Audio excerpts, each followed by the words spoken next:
So আজ আমি তোমাদের শোনাবো আমার একটি লেখা, যার বিষয়টা হচ্ছে ভালোবাসা নিয়ে। এবার এই যুগে দাঁড়িয়ে ভালোবাসা কি সেটা তো সবাই জানে, কিন্তু আমি ভালোবাসাকে কত রকমভাবে দেখেছি আমি তোমাদের সাথে আজকে সেটাই শেয়ার করব। তাহলে শুরু করা যাক। তো টপিকটার নাম হচ্ছে ইগো নাকি ভালোবাসা। আশা করি ওপরের হেডলাইনটা দেখেই পড়তে এসেছো, তবুও আর একবার বলছি, আজকের কথা হচ্ছে ইগো নাকি ভালোবাসা, কোনটা জরুরি, কোনটায় বেশি গুরুত্ব দেওয়া উচিত। এবার অনেক মানুষ আছে এই পৃথিবীতে, সবার চিন্তা ভাবনা আলাদা। তার মধ্যে আমার দেখা কয়েকটা মানুষের চিন্তা ভাবনা সম্পর্কে লিখেছি। তাহলে শুরু করা যাক। First, misunderstanding. আমাদের এই ভালোবাসার জগতে খুব বেশি শতাংশ মানুষই পড়ে এই ভুল বোঝাবুঝি অর্থাৎ মিসআন্ডারস্ট্যান্ডিংয়ের রাস্তায়। এই সম্পর্কে ভালোবাসা থাকে, ইগো সামান্য মাত্রায় থাকে, কিন্তু এই ভুল বোঝাবুঝির সুন্দর সম্পর্কটাকে একেবারে অন্তিম পর্যায়ে এনে দেয়। এখানে খুবই অশান্তি হয় শুধুমাত্র দু চারটি শব্দের বদলানোর জন্য। এখানে দুটো মানুষের চিন্তা একটু আলাদা হয়, সেই কারণে এই জিনিসটা হয়, যার জন্য ভালোবাসার সম্পর্কের থেকেও তার নাম পায় না। এবার সেকেন্ড হচ্ছে ইগো। এই যে শব্দটি আছে, এটা খুবই ছোট একটি শব্দ, ইংরেজির মাত্র 3টি অক্ষর দিয়ে তৈরি, কিন্তু এর শক্তি অনেক। যারা এই শব্দটি মানে না তাদের জীবনে বিপদ আসে, কিন্তু সেরকম কোনো ক্ষতি হয় না। কিন্তু যারা এই শব্দটিকে মানে এবং জীবনে কাজে লাগায় তাদের জীবন খুবই ভয়ঙ্কর। এই কলিযুগের জগতে এসেও সত্যিকারের ভালোবাসা হারিয়ে ফেলে শুধু ওই 3টি অক্ষরের জন্য। তারা ভালো তো বাসে মানুষকে, কিন্তু প্রতিটা ব্যবহারে বুঝিয়ে দেয় তুমি তার যোগ্য নও।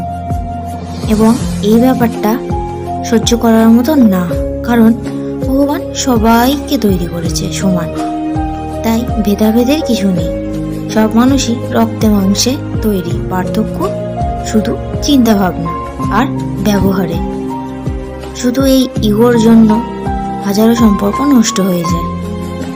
প্রথম দিকে কিছু মনে হয় না, কিন্তু সময়ের সাথে সাথে তার অনুপস্থিতি বুঝতে পারে এবং তখন সে আবার যায় তাকে ফেরাতে, কিন্তু সে ফেরে না, কারণ ইগো সবার নাই থাকতে পারে, তবে আত্মসম্মান সবারই আছে, সেটা মহিলা হোক বা পুরুষ।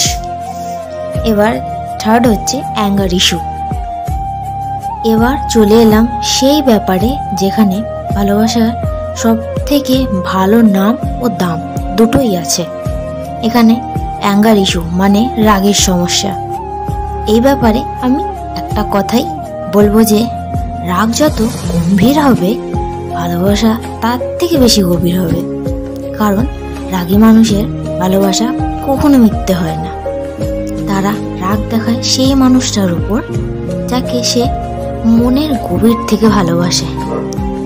এই মানুষগুলোর রাগ খুব তাড়াতাড়ি ওঠে এবং রাগের মাথায় কি বলে কি করে নিজেই জানে না, কিন্তু রাগ শেষ হলে সেই মানুষটাকেই খোঁজে যাকে সে রাগের মাথায় অনেক কিছু বলেছে।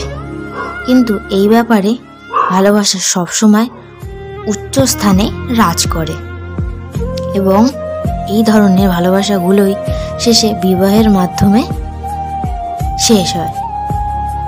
আর যাই হোক, রাগী মানুষের ভালোবাসা কখনোই মিথ্যে হয় না এবং এই ভালোবাসা ভাগ্য করে পাওয়া যায়। এই তো হলো কিছু চোখে দেখা ভিন্ন চিন্তার ভালোবাসা।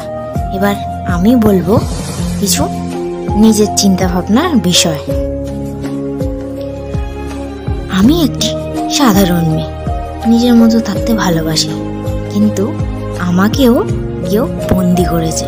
ভালোবাসার জালে।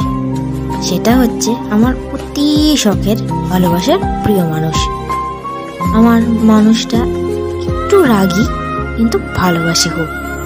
যতই রাগের মাথায় থাকুক, আমার চোখে সামান্য জলই তার মন গলিয়ে দেয়।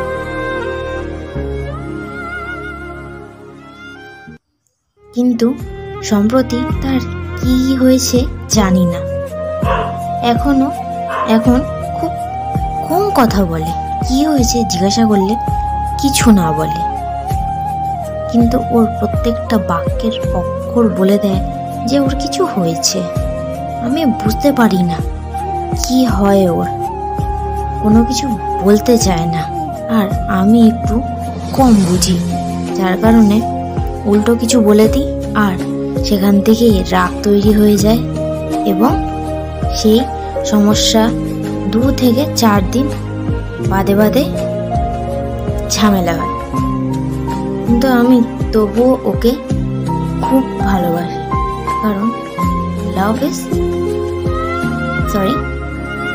কারণ fight is temporary but love is permanent. তাই বলছি প্রিয়, একটু কম বুঝি, তাই বুঝিয়ে দিও, কিন্তু ছেড়ে যেও না। হয়তো তুমি রাগের মাথায় কথা শোনালে, ছেড়ে গেলে, কিন্তু মাথা শান্ত হলে ফিরে এসে খুঁজলেও কিন্তু আর আমাকে খুঁজে পাবে না। ধন্যবাদ।